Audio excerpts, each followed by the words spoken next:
Okay, quick example of how to convert a WAV file or other audio file so that it is useful to be encoded for the Intellivoice system.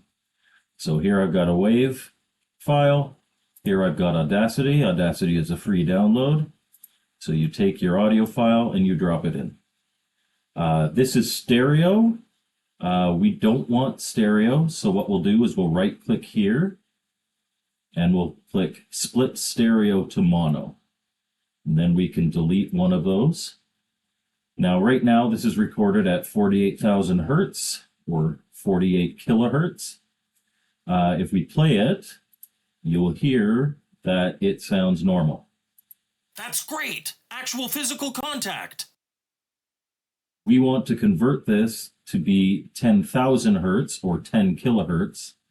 So, and it is in tracks resample, and you want to make this 10,000 hertz.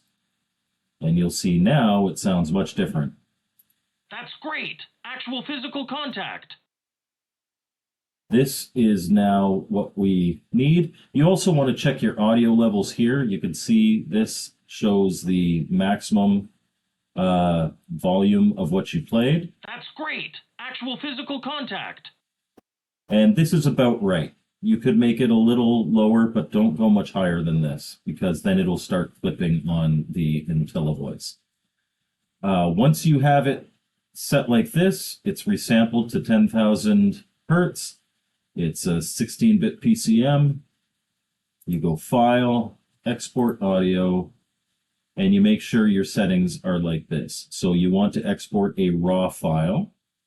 It's going to be mono, 10,000 hertz, RAW, signed 16-bit PCM, and you want to export either the current selection or the entire project. I would just export the entire project. And you click Export. And you're done. Whatever file you just saved, that is this. That's great! Actual physical contact! And it can be encoded through Joe Zabisiak's encoder for Intellivision and dropped into a game. Now, quite often, this won't be perfect, and you may have to re-record it. There is some massaging you can do to the audio file itself. I am not an audio expert, so I always just re-record.